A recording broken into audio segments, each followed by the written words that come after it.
السلام عليكم ورحمة الله وبركاته. كم جرت كبجمتوتا في جلتم توتا هردوتا غبياتو بكو يوتيوب كيسان غبياتو جچرا غبيانتو بكو بكو مشال إثيوبيا كيساتي أرجمان غتي إسا وجين أكسو سيدو ترغتني في كواليتي مشال هدو سمبران غا كتورين يادت جچرا كنا في روديو أسي biyya keenya keessatti mana ijaaruu fi maal akka nu gaafatu meeshaalee mana ijaaruuf nu barbaachisan gatiin isaa meeqa akka ta'ee fi diizaayina manaa akkamiitu biyya kana keessatti yeroo dhiyoo irraa kaasee ijaaramaa akka jiru akkasumas humna namaatii kaasee meeshaalee bittaa meeshaalee walumaa galatti mana tokko ijaaruudhaaf qarshii meeqa akka nu gaafatu bolokkeettiinis ta'ee mukaani meeqa akka nu gaafatu simbiraan gahaa akka tureen yaadattan jechaadha. Kanaaf guyyaa har'aasii haaluma kana dura baratameen mana luukii jahaatama mukaan ijaaruuf qarshii meeqa akka nu gaafatu qabadhee isiniif dhufee jira jechuudha. Kanaaf guyyoota muraasaa fi tasa ta'ee tora irraa dhabamuun kiyya ani yaadatama jechuudha. Kanaaf furroonni karaa keessaatiin dhuftanii na gaafataa turtan na barbaadaa turtanii kunoo guyyaa har'aa deebi'ee jira.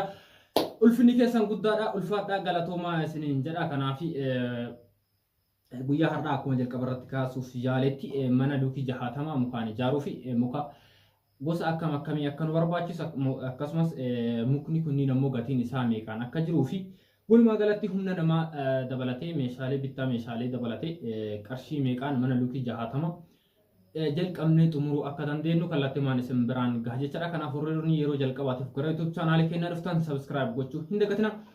Warroonni miseensa keenya taatanii nu hordofaa turtan ammas nu hordofaa isiniin jedha. Kanaaf gara YouTube keenyaa yoo dhuftan wantoota baay'eedha asirraa hubattanii waan gaafii isinitti ta'e kamuyyuu gaafatanii deebii isaa haaluma salphaa ta'een argachuu fi itti fayyadamuu dandeettanii hiriyoota keessan biraan gahuudhaaf sheer godhaatii wal biraan gahaa namni kamuyyuu akka irraa fayyadamu taasisa.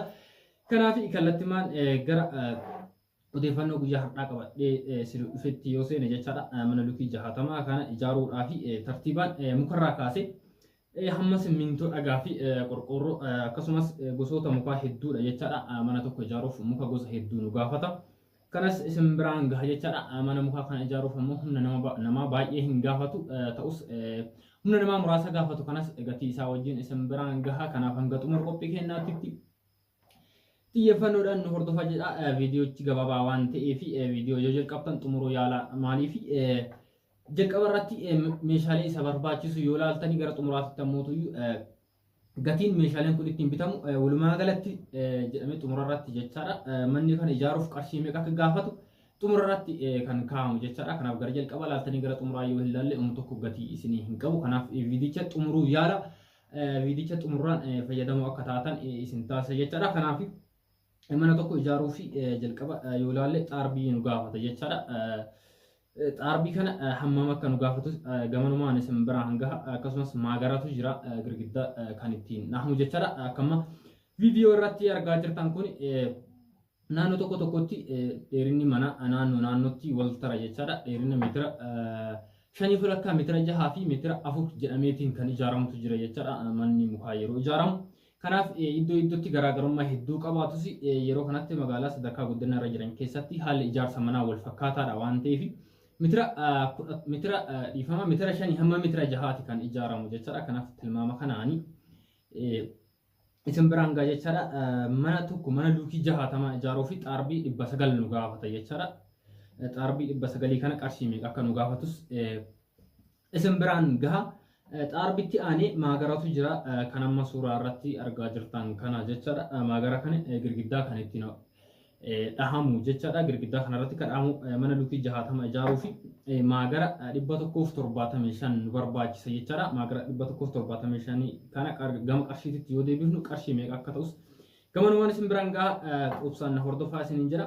Maagaratti aanee kan amma argaa jirtan jechaadha. Gubbaa irratti qorqoorroon kan irratti dhahamu waraajii jedhama. Inni waraajii jedhamu kun mana luukii jahaatama ijaaruu fi lakkoofsaan isa 18 nu gaafata jechaadha. Kan amma argaa jirtan kana qorqoorroo irra dhahuudhaaf kan wal muka furdina qabu kan barbaachisu jechaadha. Iddoo kanatti mukni kun gatiin isaas baay'ee tokko madaalawaadha jechaadha. Irra caalaatti namoonni baay'een mana gaafa ijaaratan muka mana keessanii baaftanii ijaaruu dandeettanii warroonni muka bittaatti fayyadamtan ammoo gatii isaas bifuma kanaan isin biraan gaha jechaadha. Muka kanatti aanee gaafa xaarbii dhaabnu jecha xaarbii odoon dhaabin erga boolli qotamee booda muka dhaabaa kan jedhamutu jira jechaadha. Qaamii jedhanii ogeessonni mana ijaaran kan beekani muka dhaabaa jedhama. Mukni dhaabaa kun mana luukii 60 kan ijaaruudhaaf muka dhaabaa kanaaf boolla 50tu qotama jechaadha. Gaadaa dabalate kutaawwan mana keessa kukkutaman dabalate kutaa kan immoo ijaarsa alarraa dabalate munni dhaabaa kun muka 50tu nu barbaachisaa jechaadha.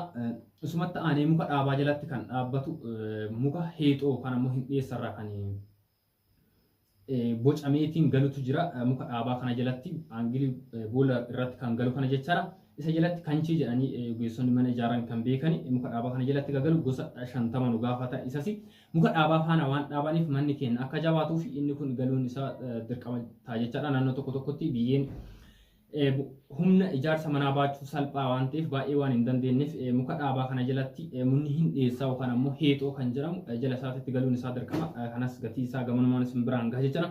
Isatti aanee muka gubbaarraan qorqorroon irratti dhahamu baataa kan jedhamu kan isa baatu jechaadha. Tashakkamii jedhanii ogeessonni mana ijaaran kan beekan. Isa kana isa gosa isa 8 nu gaafata jechaadha. Tashakkamii muka jedhamu kana jechaadha. Kan amma argaa jirtan kana isa 8 nu gaafata. Isatti aansuun gosa mukaa keessaa kan nu barbaachisu akkuma ijaarsa mana bolokkeettiin ijaaramu isin biraan gihenne mooralii nu gaafata jechaadha. Mana luukii 60 bolokkeettiidhaan yoo ijaaramu bolokkeettiin qarshii meeqa akka fidu guyyaa darbe isin biraan geenne jira jechaadha. Kanaaf isa keessatti mooralii waan barbaachisu bolokkeettiin ijaarame mukaan ijaarame mooralii kan jedhamu kana ni barbaada jechaadha. Maaliif qorqorroon isarratti dhahama. Isa kana isa 38 gaafata isin jennee jirra. Guyyaa duraa yaadata yoo ta'e kanaaf isa 38 nu gaafata mana luukii 60 dhakaanis ta'e mukaan ijaaruudhaaf jechaadha. Isatti aansuudhaan xaawulaa alaarraan girgiddaa irratti erga qorqorroon jedhamee xumuramee galutu jira. Kifafii kan jedhani ogeessonni mana ijaaran jechaadha. Xaawulaa muka xaawulaa irraa bocame.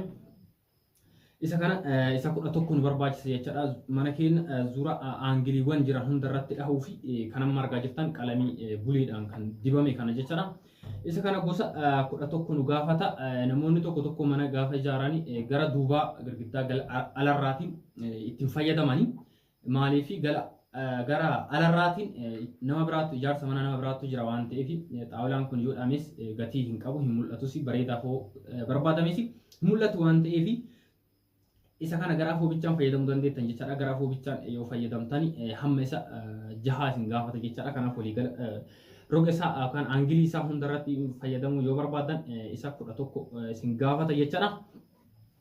Manichi luukii 60 jennee jirra. Manicha kana ijaaruudhaaf dhakaa ammoo hammam nu gaafata jettanii gaaffii isinitti yoo ta'e makiinaa tokkoo fi walakkaa isin gaafata jechaadha. Mana luukii 60 ijaaruu fi maaliif mukaan gaafa ijaaramu dhakaa baay'ee hin gaafatu jechaadha. Bolokkeettiin yoo ijaaramu dhakaa baay'ee gaafachuu danda'a. Gaafa dhakaan ijaaramu isin biraan guyyaa darbe kan isin biraan geenne makiinaa 2 gaafata dabilii jedhamee kan gurguramu. Makiinaa 2 gaafata isiniin jedhee jira jechaadha. Kanaaf mukaan gaafa ijaaramu dhakaa baay'ee waan hin gaafanneefi makiinaa tokko walakkaa isiniif gahaadha jechaadha. Haaluma isa fakkaatuun simmintoon dhiifama ashawaa makiinaa siinootiraakii tokko walakkaan innis ni gaha. Isa kanas gatii isaa gamanumaan isin biraan gaha jechaadha. Dabalataan simmintoo kuntaala 50 nu gaafata jechaadha. Yookaan ammoo qalqala booksii ittiin gurguramu sanduuqa san jechaadha. Sanduuqa 100 yookaan ammoo kuntaala 50 nu gaafata jechaadha. Haaluma isa fakkaatuun manichi mukaan ijaaramaa waan jiruufi mismaara hedduu gaafata jechaadha. Girgiddaan isaa mismaaraan kan ijaaramu waan ta'eef bolokkeettii gaafa ijaaramu mismaarri isaa gubbaarratti qorqorroo dha'uudhaafi mismaara gubbaa qorqorroo itti dhahamu san qofa gaafata. Manni mukaan inni ijaarama yoo ta'e girgiddaan isaas kan ittiin ijaaramu mismaara waan ta'eef mismaara kan qorqorroon dhaamus ta'e kan girgiddaan ittiin ijaaramu mismaara saanduqa 4 nu gaafata jechaadha. Mismaarichi gatiin isaas wal fakkaataadha jedhee isin biraan gahee ture. Meeshaalee ijaarsaa gatii isaa wajjin jedhee viidiyoo ji'a tokko dura gatii irratti jechaadha. Kanaaf mismaara saanduqa 4 nu gaafata. Haaluma isa fakkaatuun meeshaaleen ijaarsa manaatiif yookaan mana mukaa ijaaruuf nu barbaachisan kan hangammaa isin biraan gahaa ture kanniin jechaadha. Mana kana ijaaruudhaaf humna namaas gaafata isiniin jedhee jira. Kanaaf humna namaa gatii isaa mana fakkeenyaaf mana mukaa kana gaafa ijaaran warroonni dhoqqee godhanis jira. Manicha gaafa kan ijaaran jiran akkasumas ammoo dhakaa keessa manaa dhakaa galchuu fi girgiddaa isaa ashawaa simmintoo harmaataa uffisuudhaaf jechaadha. Luukiidhaan laakanii fudhatanii baay'ina luukiitiin walii galama. Isas gatii isaa san biraan gaha. Isattuu soncii meeshaalee amma simbiraan gahaa ture baay'ina meeshaalee mana kana ijaaruuf barbaachisu kan hanga ammaa simbiraan gahaa ture kan jechuudha. Amma gatii isaa wajjin simbiraan gahaa hanga xumuraatitti obsaan na hordofaa isin jira. Xaarbii 900 gaafata isin jedhee jira. Xaarbiin magaalaawwan hedduu keessatti gatiin isaa wal fakkaataadha. Qarshii 17 gurgurama jechuudha. Xaarbiin tokko gaafa xaarbii 900 mana kanaaf barbaachisu bituu barbaadan tokkochisaa qarshii 17 yoo ta'u xaarbiin 900 qarshii 15,000 fi 300 gaafata jechaadha. Gama qarshiitti yoo jijjiiru haaluma isa fakkaatuun maagarri jira. Maagara 175 gaafata isin jedhee jira. Maagarri tokko yeroo kanatti gabaa irratti kan jiruun qarshii 35 jira jechaadha. Gabaa irratti maagara 175 kana bituu yoo barbaadan gatiin isaa qarshii 6,125 gaafata jechaadha. Maagara walumaa galatti girgiddaa ittiin ijaaru girgiddaa alarraa dabalatee kutaawwan keessatti itti fayyadamnu jechaadha. Manichi luukii 60 akkuma guyyaa duraa san biraan gahe diizaayinni kwantitiin kun ittiin hojjetames kanuma gaafa duraa sana jechaadha. Kanaaf manichi gaadaa bultii tokko akkasumas gaadaa dabalataa kan iqaan kaamu tokko mana fincaanii shaaworii akkasumas kushiinaa fi hagicha yookaan ammoo saaloonii kan jedhamu jechaadha. Meetira 7 qaba. Kutaawwan hedduu kan amma simbiraan gahe kana qaba jechaadha. Manicha kutaawwan mana keessatti kukkutaman kana dabalatee girgiddaa alarraa dabalatee maagarri mana kanaaf nu ga'u maagara 175 maagaricha kana gama qarshiitti yoo jijjiirru qarshii 6,125 nu gaafata jechaadha. Haaluma isa fakkaatuun muka mooraleen qorqorroo irratti dhaamuu fi galuu kan gubbaa irratti duratti siniin jedhe jechaadha. Inni waraajii jedhamu firee yookaan ammoo lakkoofsaan isa 18 nu gaafata. Inni tokkochi gabaa irratti kan jiruun qarshii 130 jechaadha. Furrinna hedduu fi cimina qaba jechaadha. Mukichi gubbaa irraa waan galuuf qorqorroo fi xaawulaan mooraalee kan qorqorroo irratti dhaamu isa irra gala waan ta'eef baay'ee hedduu baadhachuudhaaf muka furdinna qabu kan barbaachisu jechaadha. Isa kana gatii gabaa irratti yeroo ammaa qarshii 130 jira. Muka 18 kana qarshii 130 yoo binnu hundi isaa fireem 18 jechaadha. Qarshii 2,340 nu gaafata mukicha kana bituudhaaf jechaadha. Haaluma isa fakkaatuun muka dhaabaa siniin jedhee jira. Munni dhaabaa aangilii girgiddaa alarraa ta'ee keessatti kutaa mana keessatti kunnu walumaa galatti munni dhaabaa muka 50 nu gaafata siniin jedhee jira. Mukni 50 kun tokkochisa gabaa irratti kan ittiin jiru qarshii 150 jira jechaadha. Muka 50 kana bituu yoo barbaanne qarshii 7,500 qopheessinaan mukicha kana bituu ni dandeenya jechaadha. Haaluma isa fakkaatuun muka dhaabaa jalatti kan galu muka xaawwa heexoo yookaan ammoo hin dhiyeessarraa bocame kan duratti siniin jedhe jechaadha. Muka dhaabaa jalatti gala isas firee 50 nu gaafata. Yeroo kana gabaa irratti qarshii 50 jira jechaadha tokkochisa. Kanaaf firee 50 kana bituudhaaf qarshii 2,500 nu gaafata jechaadha. Haaluma isa fakkaatuun muka waraajiin irratti hidhamu kan ammoo gubbaa mana keenya qorqorroo dabalatee xaawulaa akkasumas mukkeen gubbaan galan baadhachuudhaaf kan nu tajaajilu jechaadha. Isa kana tokkochisa isa 8 nu gaafata. Tokkochisa qarshii 130 jira jechaadha. Yeroo kana gabaa irratti muka 8 kana bituudhaaf qarshii 1,000 qarshii 40 muka 8 bituu dandeenya jechaadha. Muka ba'aa gubbaa baatu kan ammoo tashakkamii kan jedhamu kana walumaa galaan qarshii 1,000 fi birrii 40 qopheessuu ni dandeenya jechaadha. Haaluma isa fakkaatuun mooraalee yookaan ammoo xaawulaa qaqal'aa kan qorqorroon irratti hidhamu isa 38 gaafata isiniin jedhee jira jechaadha. Yeroo kana gabaa irratti tokkochisa akkuma guyyaa darbe isin biraan gahe qarshii 40 jira jechaadha. Yeroo kana gabaa irratti muka 38 kana bituudhaaf qarshii 1,500 gaafata jechaadha. Kana viidiyoo guyyaa darbee irraa argachuu ni dandeettan gatii isaa fi baay'ina hagamii akka gaafatu jechaadha. Kanaaf haaluma isa fakkaatuun kifafee yookaan ammoo xaawulaa alarratti bareedina manaatiif oolu jira jechaadha. Akkasumas ammoo bubbeen yeroo jirutti naannoo tokko tokkotti bubbeen baay'achuu danda'a jechaadha. Kanaaf bubbeen qorqorroo akka manarraa hin kaafneef kan itti fayyadamu jechaadha. Xaawulaa qaqal'aa irraa bocamee kan galu kifafii jechaadha. Firee 11 nu gaafata jennee jirra. Yeroo kana gabaa irratti fireen tokko isa qarshii 200 gurgurama. Walumaa galatti firee 11 kana bituudhaaf qarshii 2,200 qopheessuu ni dandeenya jechaadha. Walumaa galatti muka mana luukii 60 ijaaruuf nu barbaachisu muka xixiqqaa kaasee hamma muka gurguddaatti qarshii 38,500 qopheessuu dandeenya jechaadha. Qarshii 38,500 qopheessan gosa muka kamiyyuu mana luukii 60 nu tajaajilu qopheessuu ni dandeenya jechaadha.